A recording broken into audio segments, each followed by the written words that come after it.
has a certain dynamic, a certain type of quality to the place. And when when scholars, Kabbalists that live in certain particular places, they have a certain way of teaching, a certain way of developing ideas that's very indigenous to the place that they come from. Because there's a big spiritual idea, which is that any place that a person goes to, we are supposed to elevate the sparks that are in that place. That there's shards of sparks, broken sparks, divine sparks at every single place. Every single place in the world has a particular way of being in this world. And when we come to such a place, we have to figure out, how do we elevate the quality of that place into a holy context? That's the task, that's the job. So when Jews lived in France, there was a particular way of being in the world that's very indigenous to French. There's a particular way of being that's very Italian. Now, Italy has a very rich Jewish history and also has a very rich Kabbalistic history. There were many great scholars and many great Kabbalists that lived in Italy for a longer period of time. And the apex, like the height of that movement was 1600s, 1700s, even into 1800s. And then many great scholars, many great rabbis lived here in Italy, not specifically right around here, more near Ferrero and in Venice and in Padua. I don't know if you're familiar with any of these names. I'll just tell you a few of the names. Maybe some of you have heard of them.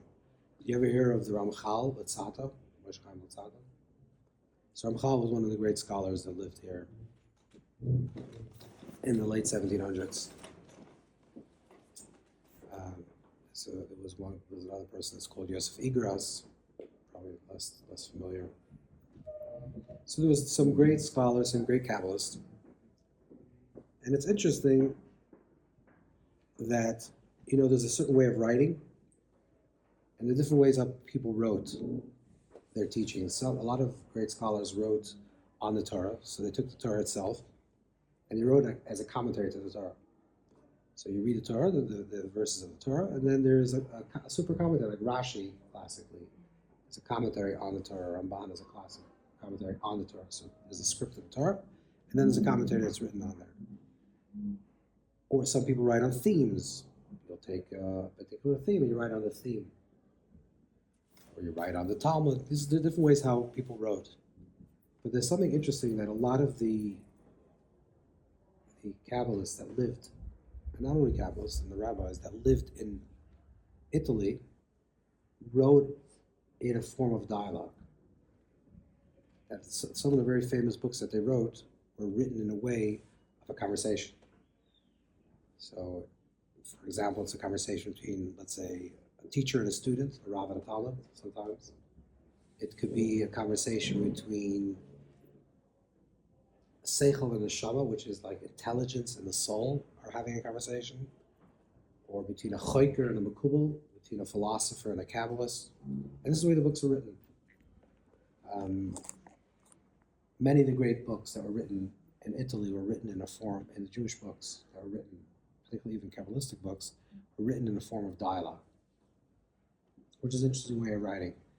You don't find this form so much, let's say, in Eastern European writers of Kabbalah. You don't find as, certainly the Kabbalists that live in Tzfat in the 1500s, and Ari, Ramak, and all the great Kabbalists, you don't find this at all, this type of conversation. It's not written that way. And, there's something interesting about this, that it was written in a form of dialogue. Like Plato? Yeah, it was mimicked after that. And it was written that way. The Kuzari is also a conversation, that's correct. It's a little different because the Kuzari is really, it's three different people, not really in conversation with each other, each speaking to the king, explaining what their religion is, but not in the form of a conversation between two people. This is a conversation between, let's say, someone wants to prove the certain Kabbalistic ideas. I'm not saying it doesn't exist. It does exist. There are other people that wrote this way. Some Spanish writers also wrote the same. But Italians, a lot of Italians wrote this way, where someone is defending, let's say, Kabbalistic tradition, and someone is arguing against it. And the way to write the book would be, instead of writing the Kabbalistic tradition, you would have like someone that's arguing against it, and then it would be in the form of dialogue, or to argue about the eternity of life or what the soul is. You'll have one person that's very skeptical, and one person is writing, one person is a teacher is teaching as, and there's not one predominant voice. Both voices are given full expression. So it's written in the form of dialogue. Did you ever hear of the Barbanel? Remember the Barbanel? So the Barbanel's son, Yehuda Barbanel, Leon Barbanel, lived in Italy after he was in Spain. He lived in Italy, and he wrote a famous book, which is not a Kabbalistic book, but a philosophical book.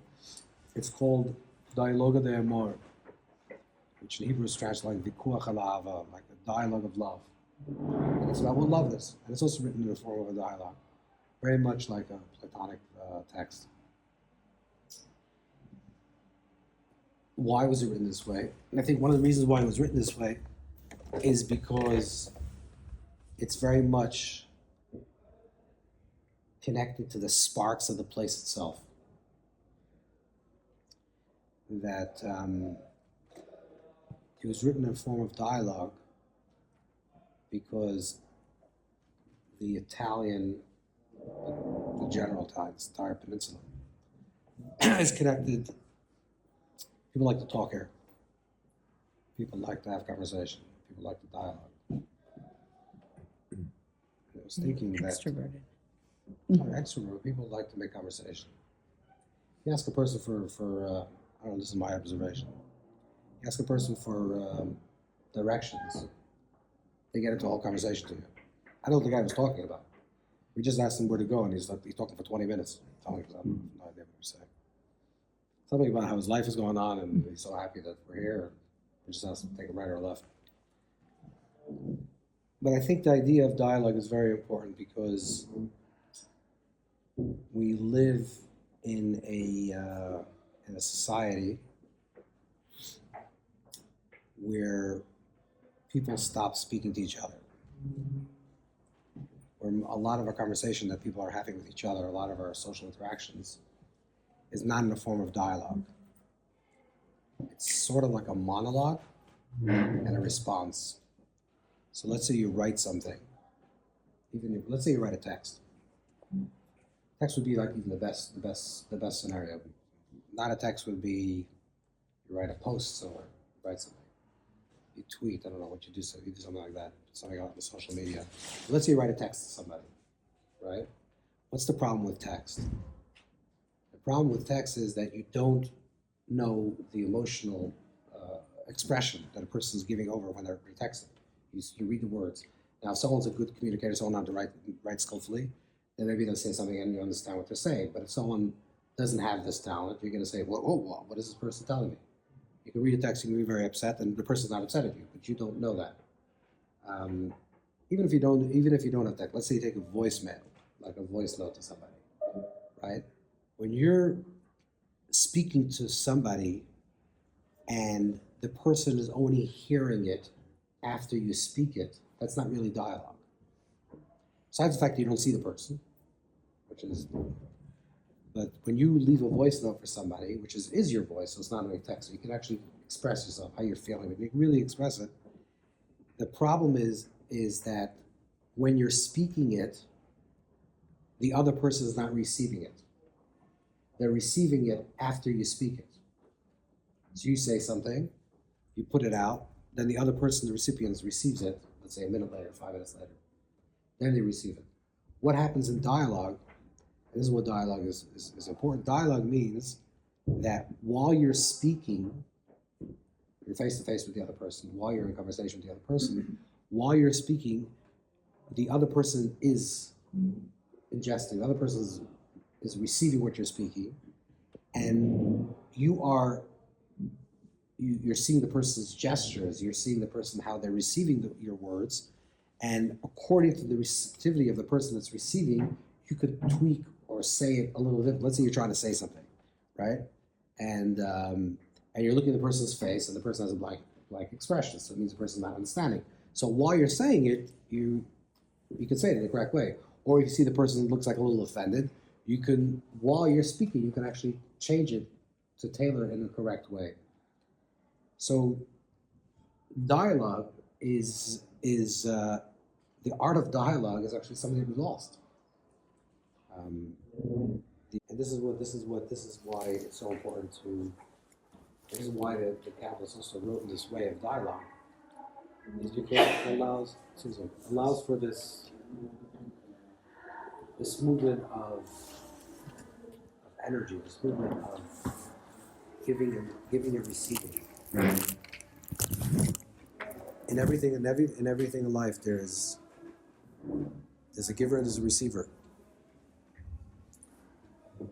Every single expression, every single interaction that we're having in this world, there's always a giving and there's a receiving.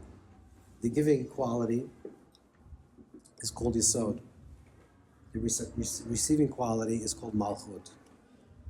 And or Kutchabrichu and Shchit, this is another way of phrasing it, which is that if my hand is touching the table, so my hand is the Yesod, which means the expression, and the table that's receiving my hand is Malchut. That's the receptivity.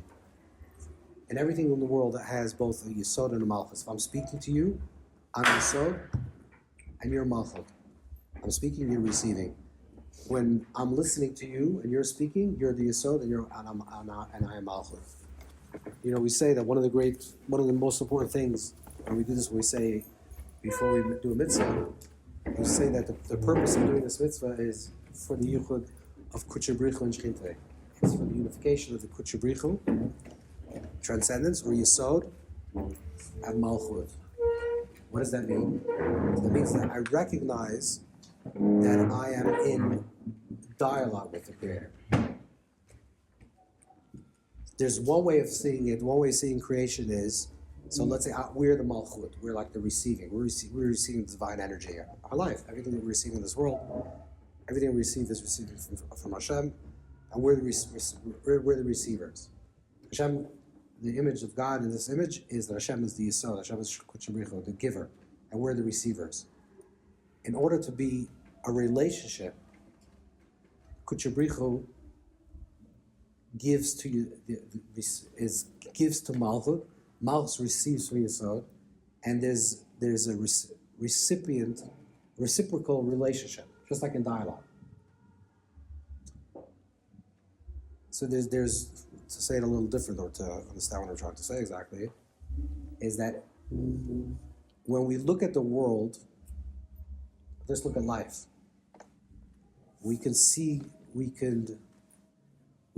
life just the way it appears. You know, I'm looking at the trees, I'm looking at the forest, I'm looking at the ocean, okay? Or I can see that I'm now in conversation with God every moment. I am dialoguing with the Creator at every moment, which means every moment that I'm alive, I am in conversation with the Creator. Hashem is talking to me. How is Hashem talking to me? Through the things that is presented to me in this world. So if I'm sailing on the ocean, Hashem is speaking to me through the ocean. I'm walking down the forest, Hashem is talking to me through the forest. But what's more important is every single encounter that we're experiencing. You see somebody, you're having a conversation with somebody, the recognition is that I am speaking to you and I get it, that you're telling me something, a particular thing. Let's say, you're asking me for directions. That's true. But there's something deeper is happening here, which is a certain type of dialogue. And a dialogue means, see, when there's no dialogue and you're just getting information, you need information from me, and let's say you're asking me for directions, I'm asking for directions. There's no relationship between us, just I need information from you. I can get it from anyone else. But when I say that the dialogue means that there is an intentionality for this particular interaction. That the reason why I'm speaking to you and I'm asking you about directions is because you had to tell me the directions and I had to connect to you on some level. That's when that's when we relate to life from a place not just as mechanical, just asking for information. We're trying to get information from the world, but we're recognizing that Hashem is talking to us, and there's a conversation that's happening, and the conversation is in a form of dialogue, and we're constantly in a dialogue with the Creator at every single moment. And we recognize that we're in dialogue, everything that we're experiencing is always alive and impregnated with meaning. Because just like in a conversation, it's not a text. Hashem is not talking to us as a text. Text means this is what I want you to do, and this is and I told you, and now you have to follow and do what I told you. And dialogue means I want you to participate. I want you to tell me what you're experiencing. One of the things that we do is we pray. We daven, right? A person prays, has tefillah, prayer. Prayer is a very strange thing, because a wise person once said that if prayer was not a mitzvah, it would be a sin. Why would prayer be a sin? Because let's say you're sick. Let's say a friend of yours is sick, and you want to pray for the person to be healed. What are you saying essentially? You're saying is, I recognize this person is sick because of what? Because Hashem wants him to be sick. For whatever reason, I don't understand the reason why Hashem wants him to be sick, but I believe that Hashem wants him to be sick. Or a person is struggling with parnasa, with livelihood. A person is struggling with a shidduch. This is the will of Hashem. I don't understand why. And what do you do when you pray? You're saying, even though this is the will of Hashem, I think differently. Right? That's what you're doing. I acknowledge this is the will of God, because everything is the will of God. And I say that I'm going to pray for this person to be well. Well, who gave the permission to do that? So if prayer would not be a mitzvah, it would actually be a sin. Why would it be a sin? Is because when a person prays, saying I'm denying, or I'm not accepting that this is okay. Hashem says this is okay, and I say no, it's not okay. Right? And who you praying to? You're praying to Hashem. So how does it work? The answer is dialogue. Because if it's monologue, if the relationship is in a monologue, so Hashem says, this is the way I want it. This is the download. This is the information. Receive it. You want to receive it? Fine. You don't receive it, too bad on you. This is the way it has to be. What does the dialogue mean? Dialogue means that we're in conversation with God. If we're in conversation with God, it means we're in conversation with Hashem. What it means is, I receive the truth as it is, and I know this is what you want, because this is the will of Hashem to be this way. But I am in dialogue with you, which means Hashem says, I want you. Just like I have a plan, I want you to also have a plan, and I want both our plan. What is the definition of dialogue? Dialogue means when two people, like we said, it's not a monologue. Not one person's talking at another person. One person says something, the other person receives it. The other person says the opposite. The other person receives it, and each one is talking to each other, and they come into some type of communication, some type of understanding between both of them. And that is exactly what prayer is supposed to be doing. You're saying, I accept this as the will of Hashem, that I'm struggling. And Hashem says, okay, and what do you think? And you say, well, I think I really should have livelihood. I really should find my shidduch. I really should be healthy and everything. And Hashem says, okay, I hear you. Okay, maybe not now, maybe, tomorrow, because I think, So you're actually having a conversation. You're actually in dialogue with God. You're not in monologue with God. And this is the underlying entire theme of the entire structure of creation. One of the great Italian Kabbalists we mentioned is Moshe Chaim Luzzatto, the Ramchal. And the Ramchal speaks about the purpose of creation. Like, what is the intention of creation? It says the intention of the creation is that the nature of good is to give good. The nature of the good one is to give good. So the Creator is good. And the nature of the good is to create. That's why God creates. God creates, because nature good is to create good. But if the nature of good is to create good, God wants to give us the ultimate good. And if the ultimate good is the Creator, So he wants to give of himself, which means that what does Hashem want from us? Hashem wants to give us the ultimate good, which means to be like him. And what does it mean to be like him? To be a creator. So the creator creates a creation for the purpose of the creation to become a creator. And how do we become? I can understand that. A creation? Yes. What's that? We're creation, right? You could be a recipient of life. Creation, like what Yeah. word? Yeah, creation. Okay. Not I like creation. did a play on No, the plain words. A creation means you are the recipient of something. You're the effect of something. Hashem is the cause. Hashem is the root cause of everything. The root cause, the nature of this root cause is to give. How do we know the nature to give is to give? Because he gives, he creates. The nature of the giver, Teva Tov, is lahetiv, to give goodness. So the creator creates a creation that has innate this same quality of wanting to create. So Hashem didn't create us to be just recipients of the creation, of the Creator's life. Hashem didn't create us to receive it as a monologue. Hashem says, this is what your life is, this is what's going to be, and this is what, and you have a free choice, and you have no choice in the matter. But the ultimate good is to be good like the Creator. So Hashem created the creation to be a creator. So when we are a creator, what does it mean when we're a creator? When I say that prayer is one example, that's like a spiritual mechanism of creation. Because prayer says, I am struggling with a particular thing, I'm not doing well a certain way, and I'm praying for this thing to be healed. Which means I don't accept it as a creation, saying that the Creator said I should be sick. Okay, that's the reality. I'm just going to be sick. No, I want to be healthy, which means I want to participate. I want to tell the Creator that there should be a new creation.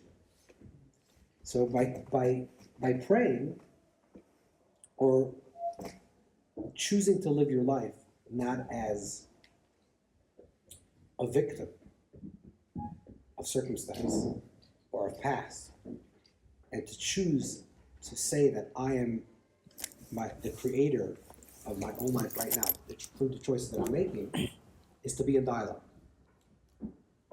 That's the ultimate purpose of creation. The purpose of the creation is for the purpose of dialogue. To say it a little different, Hashem wants to be in a relationship. In a relationship, there's different types of relationship. There's a relationship, some call this there's a relationship of an I and an it. Okay, I and it relationship is, okay, I'm drinking out this cup of water. It's my relationship to the cup is that it's a functionality. It services me. I don't have a relationship with it. I'm not holding the cup in a very particular way. It serves me. It's an it. It's an object that I am in relationship to it, how it serves me. That's one type of relationship, right? And unfortunately, a lot of people have relationships with people this way. It could be coworkers or friends. You're not really the person's friend. They're like an it. They serve a certain part of your life, a certain function in your life. Maybe when you're bored, that's the person you call, or when you want to do something fun, that's the person you call. But it's not because when you're not in the mood with them, you just don't really want to move them. You're not really. They serve a certain space within your life to be there. That's an I and it relationship. It's just an object. So it's just like a cup, basically. You don't have a real relationship, but a real relationship is an I and an I relationship, which is that I'm having a relationship with you, not as a cup, not as a functionality. I'm having a dialogue with you. And how do I know if I'm having a relationship with somebody, if it's a cup, if it's a functionality, or if it's a real relationship, is if I allow the other person to be in a relationship with me.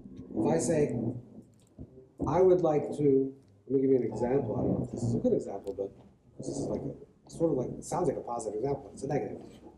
Let's say there's a couple, and they're always bickering about one wants to go to eat Chinese. I don't know if this is an analogy, because this is not an analogy in my life at all. Let's say One wants to eat Chinese, and the other one likes Mexican. It's a real thing. Biracial. Yeah, I don't know. I don't At say least that. their restaurant They have tastes. very different tastes. And every night they go out to eat every night. And the husband says, "No, we have to go to Chinese." And every night, finally, the husband says, "You know what? From now on, you choose. Whatever you want, any restaurant you want to go out, wherever you want to go." My response is yes. You want to go? Yes. Yes. You think that's a good thing? Mm-mm. No, it's a terrible thing. Why? Resentment. Besides the resentment bills, even before the resentment. And they're eating Chinese every night? That's not. That's that's another problem. That's also a problem. Yourself. Because you're not in a dialogue anymore. Yeah. Because once the person checks out and says, "I don't care where," yes, honey, wherever you want to go, I go. That's not a relationship. You want the other person in your relationship to say, "Actually, I would really want to do this, but because I'm in a relationship with you, I am going to tonight go to this place because that's what you really want." That's a relationship. A relationship means that you have another opinion. That it's not just not the giver giving and recipient receiving. That's not a relationship. That's in Kabbalistic language. This is also called an acher ba'acher, back-to-back relationship. Back-to-back relationship means I go where you go, but I'm not really dialoguing with you. I'm not really having a real relationship with you. You know, if you look in the beginning of the Torah, the way the Torah describes that man became a living being. Right? So the story of the Torah, man becomes alive, Adam becomes a nefesh chai, becomes a living being. And what is the definition of living being? So Rashi classically brings out that what is the definition of human being is b'dei b'dibur, is through consciousness, awareness, self-consciousness, and speech. That's the definition of a human being. The difference between a man and any other thing in the creation is self-consciousness, the idea to reflect itself, to not only to be aware of something, to reflect itself, to evaluate self. We don't think any other animals do this, probably not. Even though sometimes, sometimes you go into a zoo or to a safari and you're looking at a monkey, the monkey's looking at you. Communicate. Yeah, and you're thinking like maybe the monkey's actually thinking that you're in the zoo, and he's looking at, it's not really sure who's looking at who. Possibly, especially certain people. I'm sure the monkeys are thinking like that guy's outside, I'm inside. It doesn't make any sense. But there's a type of so there's daya, which is awareness, self-consciousness, and then there's dibur, speech, communication. That's the definition of a human being: to be able to be self-reflective, to be self-conscious, and to communicate. And the story, the way the Torah describes the creation, is that there's actually two narratives in the story of Genesis, the story of Bereshis. The Torah actually describes two events. They seem to be the same event, but actually described different ways. In the first event, Adam and Eve, man, is created. Zacham nekeva bara isa, male and female, he created them. Hashem said, let us create man, and there emerged a being that is B'Tsalmenu, in the divine image, but it's Zachar v'Nekeva bara isa, male and female, he created them. That's what it says in chapter 1, verse 26. That's the way it's described creation. But then the second story of creation, which is the more popular version, is, which I'm sure you heard, is that Adam goes to sleep, and then in his sleep, one of his sides is removed, one of his sides is removed, and from his side, or his rib, that's translated, but his side really, Eve is created, Chava is created, and they wake up in the morning, and Adam says to Chava, "Oh, this is my wife, which is a different story." So the first creation story, they're both created simultaneously. Adam and Eve, Adam and Chava are created simultaneously. And the second story of creation, Adam is created, man is created, seemingly. Man goes to sleep, and in the sleep, Hashem takes one of his sides, his Selah, and forms Chava, Eve, and then makes the morning, there's Adam and Chava. Now, which story is correct? Because these are actually both two stories in the Torah itself. The answer is they're two layered stories. They're two actually spiritual layered stories, which is like this. there's a relationship that we have with others, which starts off in the beginning of life, which is acher ba'acher, back to back. And this is the way the Torah describes Zachar came bar Isa, male and female, he created them, is that they were created back to back. Okay, so one side is Adam, and one side is Chava. What is literal, not metaphorical, that's not relevant. But the idea of man is not man, it's not male. Adam is half male, half female. Zachar came bar Isa, male and female, he created them. That's Adam. This is the way that the Torah describes the creation number one. Creation number two is that this Adam, the same Adam, who's both male and female, right? Because half male, half female. This Adam, not man, goes to sleep. And this Adam, half of his side, Selah, half of his side, this Adam is divided into two. And now one is male and one's female. And then it becomes Isha against him, correspondingly against him. What that means is as follows. Just think about this in terms of life, then you understand how this works in terms of the relationship between man and woman, but this is a relationship in all relationships. We start off in life with a back-to-back relationship. And the back-to-back relationship, which is called acher ba'acher, is our relationship we have with our parents. When you're 1 year old, or a month old, or a day old for that matter, you're attached to your parents' hip. What does it mean you're attached to your parents' hip? Wherever they go, you go. They're not asking you, should we move to California? Should we move to... There's no conversation. When they want to go out, they take you. And when they don't want to go out, they stay home. And you're in the crib, and you're basically an appendage to your parents' whims. The relationship is something that's called timidius, which means it's constant, right? You don't leave your baby alone. That's the never left alone. Maybe someone's taking care of, maybe not your parent, but you were never left alone. Otherwise, you wouldn't survive. So the relationship is that there's a relationship that's always. It's timidi. It's always. It's continuous.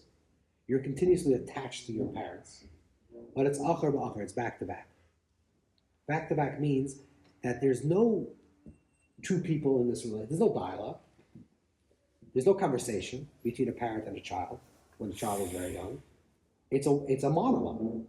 It's I'm telling you, you don't have to literally tell it, I'm telling you that we're going now to California. I'm telling you that we're going on vacation to Florida. And you pick the baby up and you go. The relationship is that the child is just the recipient of the parent's whims and desires. So your relationship is acher ba'acher. And this happens until you're about, let's say, 8, 9, 10, 11, until you start becoming more self-dependent. Kids are growing up earlier today, maybe it's a little, the age is changing, but that's the general idea. At some point in your life, you come to the realization that you're not an extension of your parents. Hopefully, some people never figure that out. But let's say you come to this realization, you're not an extension of your parents.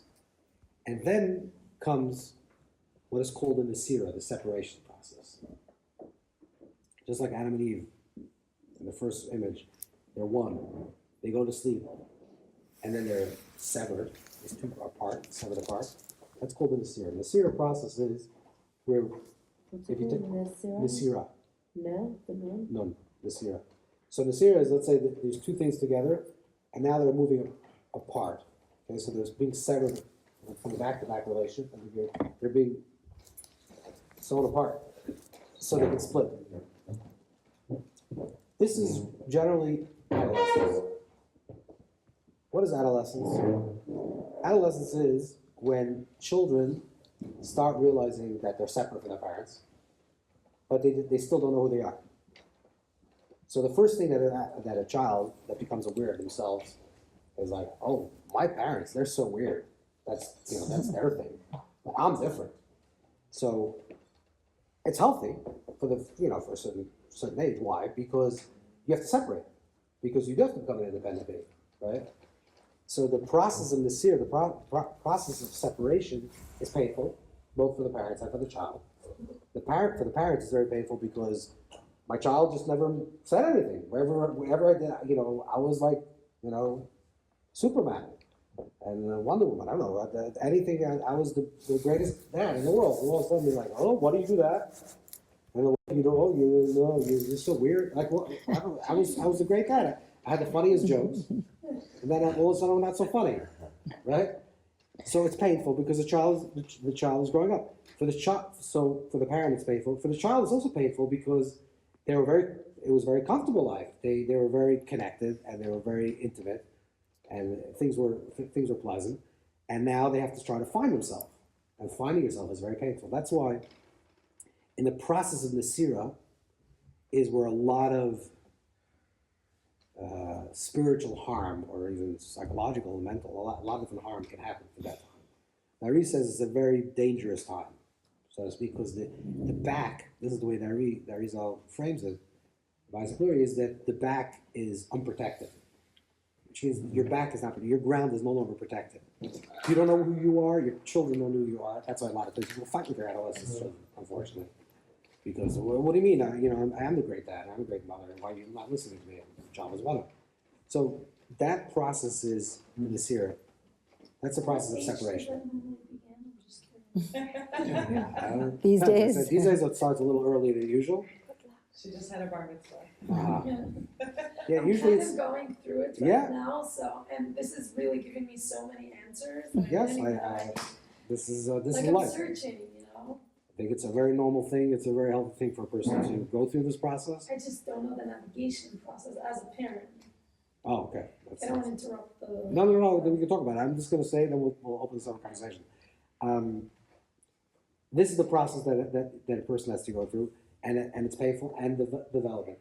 Now, the ultimate objective, let's say, in terms of all relationships, and also with parents, and this also happens in a marriage, by the way, because when people get married, certainly if they're really in love with each other, and let's say you're called infatuated with each other, whatever you want to call that word, there's a certain period of time that they're like, you're the greatest person in the world, oh wow, I can't believe, and then not for me, but for other people. So this could be that, no, some people are always in the first stage of marriage, but there's a possibility that you become like attached, and you lose your identity. This happens, I'm sure you know, a lot of young couples are like that, because they become completely submerged in the other person's personality. So the other person is a bigger person, a bigger personality. They become, and then there's the painful period is that you're separating from each other. It's the process of separating from each other, but the intention of the separation, remember, is just to turn around, is to get to the place of face-to-face. If you're back-to-back, the only way to get face-to-face is if you have to cut each other off. So you have to cut in order to get face-to-face. So the movement is from here, which is attached at every moment, but I want to get to a place that's here. And here means face-to-face, that I can really have a dialogue with you. And dialogue means that I understand where you're coming from, you understand where I'm coming from, and together we're choosing to be in a relationship. So that process can be very painful because it feels like you're actually only moving away, getting further and further. Like, wow, you were so close to me, and I'm getting further. But what you're really trying to do is to turn around. You're trying to turn around in a place that you can have a face-to-face relationship. And this is the way the Torah describes the relationship of Adam and Chava. And I mean, is that it's an Ezer Kenegdai. It's a helper against them.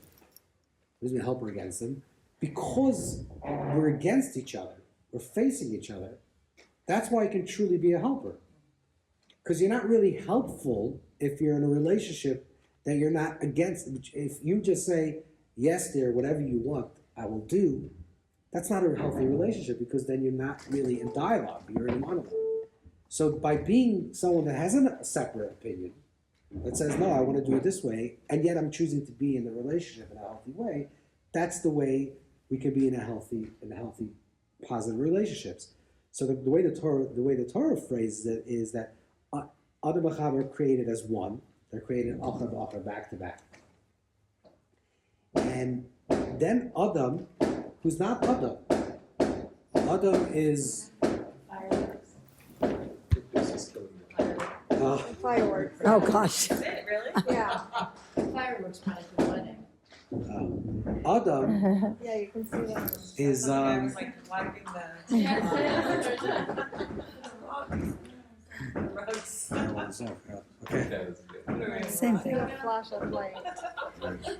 Oh, More than like yeah. So Adam, in order for Adam to create Chava, he had to go to sleep. And the reason why he had to go to sleep is because in order to enter a relationship with an other as an other, you first have to imagine the possibility of it. And what? You have to imagine the possibility. You have to dream of that possibility. If you're let's say with a child and you're acha b'acha, you're back-to-back relationship, and that's what you're comfortable with, and the child is trying to grow up, in order to get to a place that you will face to face, is you have to, in your own dream and your own imagination, Adam creates Chava in his dream. You know, Chava is created in this cell. It's a very strange Chava. Chava is created in this cell. You should probably be watching An it. actual dream, like you'll have Yeah. an actual dream. Not an actual dream in one night, but in your imagination. But could you actually remember that dream maybe? You should always, it should be a full dream always. Yeah. It means you have to carve out a space within yourself. I'll say it in a very simple level. Manifest Saba. Yes, Cool. but Adam was not a male. What'd you say? Adam was not a male. Right. Adam Chava. Adam Chava Manifested. manifests Chava Adam. Because Adam that went to sleep is not Adam the male. Adam went to sleep is Adam and Chava. So who had the dream? Not Adam the male had the dream. Adam the male / female had a dream of other. And when they awoke, they were others. There were two. It was androgynous or something? Yeah. But we're not, you're talking about literally. But the idea is that if you want to enter into a relationship with someone, you first have to imagine the possibility of entering a relationship. We both have to. You have to create that in your own mind, in your own space, that possibility of creating that relationship. That's where the word sail, I think I'm not. That's where the word sail, which is the word for Shadow. right, no, but it literally means, it sounds like tsela. The tsela means like the side. It comes from the word sail. It comes from the word imagination. The tsel is the image. It's the tselem, like the picture. Man was created, let's go back full circle. Man was created, man / woman, Adam / Chava, b'tsalmoi, in the divine image. Which means God imagined us and created us in his imagination. And we create others in our own imagination. Because we're the creators of our life and not the recipients of our life. Just like Hashem created us in his image, and he created the possibility of otherness because he wanted to be in a dialogue with us. We create with our self, with our imagination, with our an image, we create the others to enter into a dialogue with other people as well. Others meaning like your children. Your children, friends, spouse, anyone you want to enter into a healthy relationship, you have to create that, and that's the essential. All right, that's it. Mazel tov. That's the Mazel essential tov. thing. We have to get to a place of dialogue with ourselves, dialogue with others, dialogue with Hashem, and that's the whole objective. And this goes back to we started, is that this is interesting that this was the way the Kabbalists and some of the great scholars that lived in Italy wrote in a way of dialogue. Because this is the way, this is actually the underpinning of the whole system of creation, the whole way, the reason for the being of the creation, the reason why the world was created, the reason why there is man that has daya and dibur, man that has intelligence and the capacity to speak, to communicate. Because communication is dialogue. The capacity to communicate is through this process of creating someone, an other. The other has its own, is not just a recipient of me, right? Because when the child, when we're having a relationship with our child, the child is just a recipient of me, of who I am. If I'm a successful person, then my child has a successful life. I'm a shlemazel. My child's gonna have a shlemazel life. That's gonna be the life of the child. The child didn't have an option, right? You didn't have an option to who your parents will be. and that's going to be your life. But your children become an extension of you, right? And that's the beginning of life. And your children are just, I don't want to call them the victims, they're just the recipients of that life. Stop recording. In about 2 minutes. Okay, now.